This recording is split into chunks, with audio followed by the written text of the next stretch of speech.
kalau nggak ada basic kita di situ gitu. Tapi mudah-mudahan deh di tahun pelajaran Semarang itu ada guru penggantinya. Kalau boleh tahu usia kamu itu berapa sih? Usia aku itu 20. Oh 20. Iya 20. Udah perawan, udah gede. Udah gede. Banyak juga masalah gitu. Iya, tentu banyak banget. Kan makin dewasa itu biasanya makin banyak masalah ya Bu ya. Ya gitu deh. Iya. Harusnya makin dewasa makin banyak masalah makin kuat Makin kuat juga harusnya. Sebelumnya udah pernah datang ke sini? Baru pertama kali sih Bu. Oh, Datang ke pertama kali. konseling itu ya baru pertama kali. Ya baru pertama kali.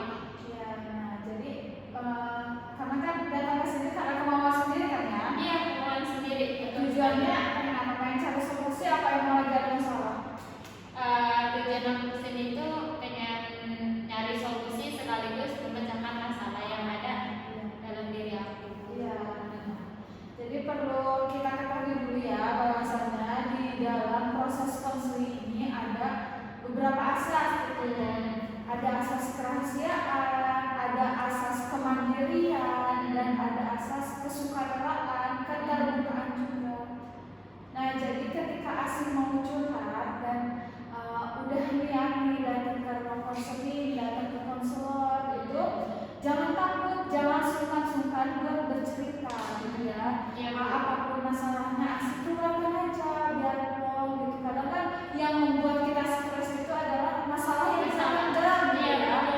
Kadang kan meskipun gak punya solusi, tapi ketika masalah itu tercurahkan itu pasti lebih plong gitu rasanya. Iya betul.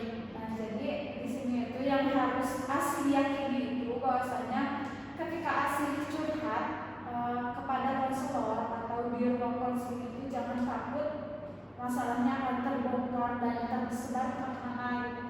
Karena ada asas kerahasiaan yang harus kita jaga, yang harus kita perhatikan supaya konseling itu nyaman gitu curhat. Asih udah ini percaya gak sama saya?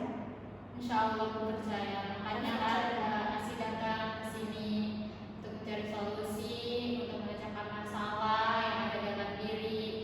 Jadi insya Allah Asih percaya sama Ibu kalau Ibu itu bisa memberi solusi sekaligus memecahkan masalah yang sedang saya hadapi. Dan juga ada asas kesukarelaan yang artinya ketika saya nanti kasih solusi, Asih bisa menerima dengan sukarela. Baik Ibu. Ada juga perjanjian untuk perubahan, kita membuat kesepakatan bagaimana kita harus berubah menjadi lebih baik. Iya Ibu. Ya, jadi Asih juga harus sepakat, harus sukarela menerima apa yang Ibu kasih tahu ke Asih. Siap Ibu. Kalau boleh tahu masalahnya masalah apa ya? Nah itu dia Bu, kan aktivitas Asih tuh sekarang lumayan padat ya Bu. Semenjak Asih lulus MA, Asih kan disuruh ngabdi ngajar di sekolahan, terus sekaligus kuliah juga Bu. Jadi aktivitas sehari-hari Asih tuh pagi ngajar ya sampai jam 12, terus pulang ngajar itu habis zuhurnya kuliah sampai jam 6, kadang lewat gitu kan. Nah akhir-akhir ini nih selama kan udah 2 tahun nih Asih kuliah ya. Nah dalam 1 tahun ini Asih tuh merasa ada perubahan dalam diri Asih Bu. Jadi kayak Asih tuh kayak hilang arah, disebut hilang arah, nggak hilang arah, disebut nggak hilang arah, tapi berasa nggak ada ketenangan gitu dalam jiwa Asih ya. Mungkin karena Asih itu sering pertama itu Asih sering telat dalam melaksanakan sholat ya, kewajiban Asih kepada Allah Ta'ala gitu kan. Terus yang kedua itu mungkin seiring berjalannya waktu Asih sering telat, muncullah rasa malas Bu gitu kan, yang kadang-kadang Asih itu melaksanakan, kadang tidak gitu. Nah tanpa Asih sadari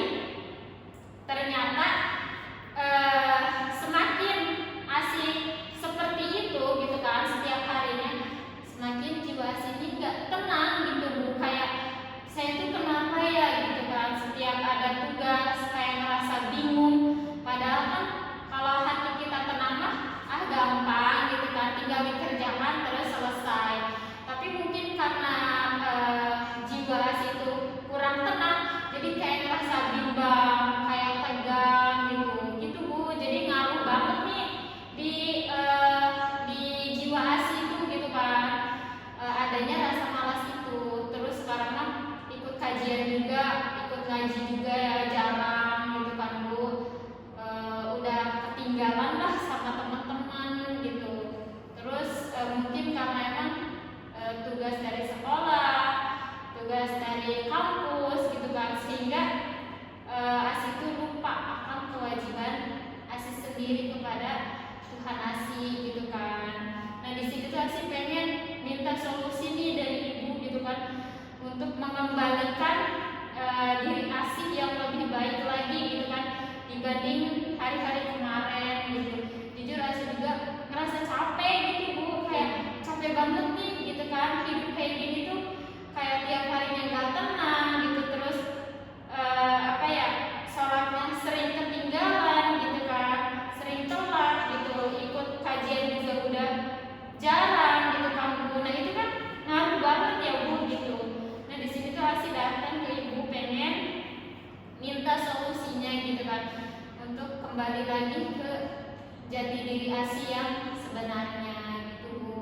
Jadi pengen mencari solusi, siapa tahu kan dari Ibu ada motivasi buat buat ASI tuh ayo kamu tuh harus kembali lagi ke yang lebih baik gitu Bu. Kira-kira gimana ya Bu menurut Ibu? Jadi permasalahannya itu semakin kamu dewasa, semakin kamu banyak kegiatan, semakin banyak aktivitas yang kamu jalani, semakin produktif hari-hari kamu malah semakin hilang arah gitu ya. Iya, Padahal tujuan kamu itu, cita-cita kamu itu bentar lagi tercapai, tapi kenapa arahnya pusing kayak gini? Kenapa hati malah gak tenang? Iya, Bu. Dan ASI sendiri itu tahu bahwa pokok dari permasalahannya karena kamu itu sekarang sudah terlalu jauh melupakan Allah, sudah terlalu jauh meninggalkan kewajiban-kewajiban apa-apa yang harus dilakukan selama hidup. Iya Bu. Nah jadi kuncinya kegiatan produktif, ngajar, kuliah itu pun nggak salah ya. Itu pun sebuah cita-cita kita kan. Jadi kita nggak salah mau penuhin kegiatan kita di hari itu, nggak salah. Cuman kita ingat lagi, Allah itu menciptakan jin dan manusia itu hanya untuk beribadah. Mungkin kita itu udah beribadah dengan cara mengajar anak-anak, beribadah dengan cara menuntut ilmu ke kampus. Nah itu pun itu kan bukan suatu mencari ilmu itu kewajiban, tapi ada yang lebih wajib, yaitu apa? Melaksanakan perintah Allah, yaitu sholat. Kalau misalkan sholatnya benar, pasti Allah Subhanahu Wa Taala juga akan mempermudah urusan kita. Nah, pokoknya kunci ketenangan seorang muslim itu ala bizikrillah tatmainnul qulub. Dengan zikir itu Allah akan membuat hati kita tenang. Mungkin dengan kecapek yang selama ini ASI rasakan, dengan pusingnya, dengan ribetnya hidup ini hilang arah, mungkin itu salah satu cara Allah menegur kita supaya kita lebih dekat dengan Allah, supaya kita lebih mengingat Allah, supaya kita lebih berserah diri gitu ya. Coba nih, kalau misalkan kita produktif, banyak aktivitas, banyak kegiatan, tapi kalau hati kita nggak tenang, pikiran kita nggak enjoy, mental kita atau mood kita berubah-ubah, itu karena apa sih?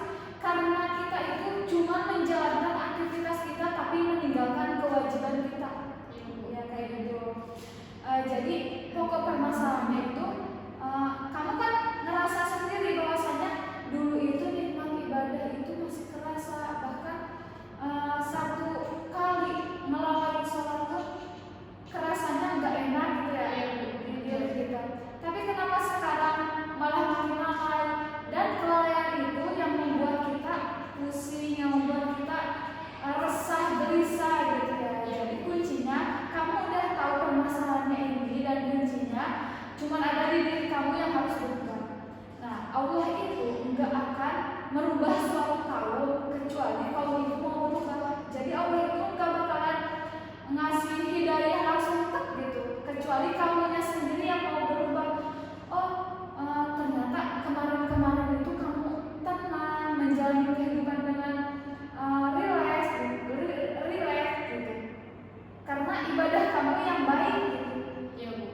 Dan sekarang kenapa hidup kamu lebih, padahal masalah cuma gitu-gitu aja, tapi kenapa ya dibawanya itu rada stres gitu. Dan kamu itu tahu sendiri masalahnya, oh, saya kurang ibadah nih, kurang dekat dengan Allah nih. Mungkin kewajiban-kewajiban saya sama Allah itu saya kebelakangkan, jadi Allah ngasih kita stres, ngasih kita sulit gitu ya. Itu karena Allah itu pengen kita itu balik lagi ke Allah gitu. Iya. Terus Bu, untuk memulai memulai kembalinya itu kayak gimana ya Bu? Kadang-kadang kan mungkin karena kebiasaan ya Bu, jadi abis itu ngerasa males gitu untuk memulainya gitu. Ditambah kan kalau di rumah itu sendiri gitu kan, jadi nggak ada yang ngingetin gitu. Coba kalau misalnya kan kalau di rumah ada 2 orang, misalnya 3 orang, bisa kan kayak diingetin kitanya gitu kan. Nah itu untuk memulainya itu gimana ya Bu? Kadang-kadang tetap gitu kan, mungkin kebiasaan, jadi rasa malas itu ada terus gitu Bu. Itu gimana ya Bu untuk memulai kembalinya? Nah, jadi untuk memulai kembali kan yang dulunya kamu itu imannya kuat gitu, yang dulunya itu taat beragama, kenapa sih sekarang jadi kayak gini? Nah, memulainya itu coba kamu lebih bisa memanage waktu. Misalkan kamu lagi banyak tugas nih, lagi ngerjain tugas, lagi ngerjain makalah, gitu, lagi ngerjain RPP di sekolah, gitu, lagi ngerjain apapun itu, ketika kita mendengar azan, itu kamu nggak usah diberesin, tapi berhenti sejenak, dengar azan langsung sholat. Nah, ketika kita udah terbiasa kayak gitu, pasti kalau kita enggak sholat ada yang kurang, pasti kayak gitu kan. Nah, kita mulai membiasakan diri kita untuk bangkit ini, terbiasa bangkit gitu ketika datang azan kita langsung sholat. Karena saya juga pernah ngerasain gitu ya, ketika saya lagi malas sholat, saya lagi scroll TikTok, lagi scroll reel IG, ketika azan datang, nanti dulu 5 menit lagi, dan 5 menit itu akan beranak menjadi 10 menit, menjadi 1 jam gitu nonton TikTok. Makanya harus dibiasakan ketika dengar azan itu langsung ke air, karena kalau dia tunda-tunda makin malas kitanya. Iya Bu. Sebenarnya untuk menumbuhkan gimana sih memulainya itu ada dalam diri kita, dalam kemauan kita, dalam kesadaran diri kita gitu. Iya Bu. Oh, berarti kita tuh harus belajar tepat waktu ya Bu. Untuk memulai kembalinya, biar nanti lama-lama kebiasaan untuk tepat waktu melaksanakan sholat. Ini balik lagi, kan kalau misalkan sekolah, kuliah itu kan urusan dunia. Kita itu kan hidup bukan cuma di dunia aja, di akhirat juga, bahkan di akhirat itu kehidupan yang lebih kekal, yang lebih abadi. Iya Bu. Nah, makanya kegiatan dunia sama ukhrawiyah itu juga harus seimbang. Dimana ketika kita sibuk dengan urusan dunia, yang akhirat juga jangan sampai dilupakan gitu ya. Oke. Ya Bu, cukup ya. Makasih banyak Ibu untuk solusinya, untuk masalah-masalahnya. Ini tuh lebih dari cukup. Saya sangat bersyukur banget ya datang ke tempat Ibu. Ternyata di sini tuh enak, nyaman juga gitu kan. Bahkan dari sikap ibunya juga enak gitu kan. Mohon maaf juga ya Bu, saya bercerita seperti ini tuh karena emang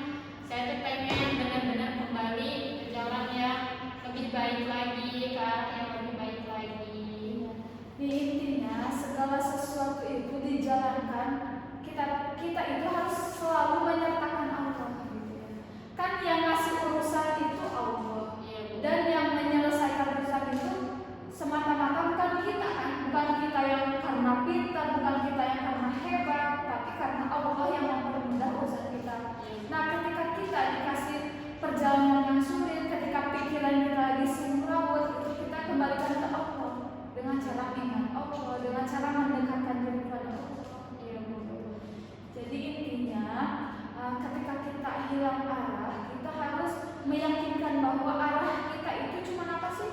Hidup di dunia ini.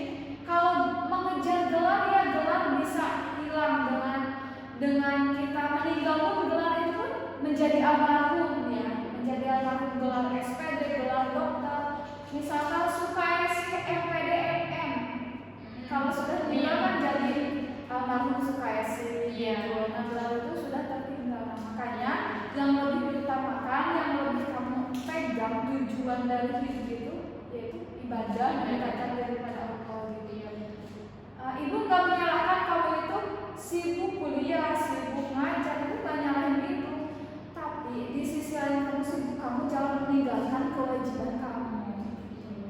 Terima kasih banyak ya Bu. Bisa diterima nggak nasihatnya? Insya Allah bisa, sangat bisa. Terima kasih banyak. Teman saya sangat bersyukur banget dia bisa ketemu sama Ibu, bisa cerita-cerita sama Ibu sampai saya mendapatkan solusi yang baik, terus mendapatkan apa ya pemecahan masalah yang baik. Terima kasih banyak ya Ibu. Mungkin itu aja ya dari saya. Terima kasih, pokoknya terima kasih banyak. Pokoknya di setiap kegiatan kita, di setiap kesibukan kita, kita harus menyisihkan waktu untuk kesibukan di akhirat juga. Iya.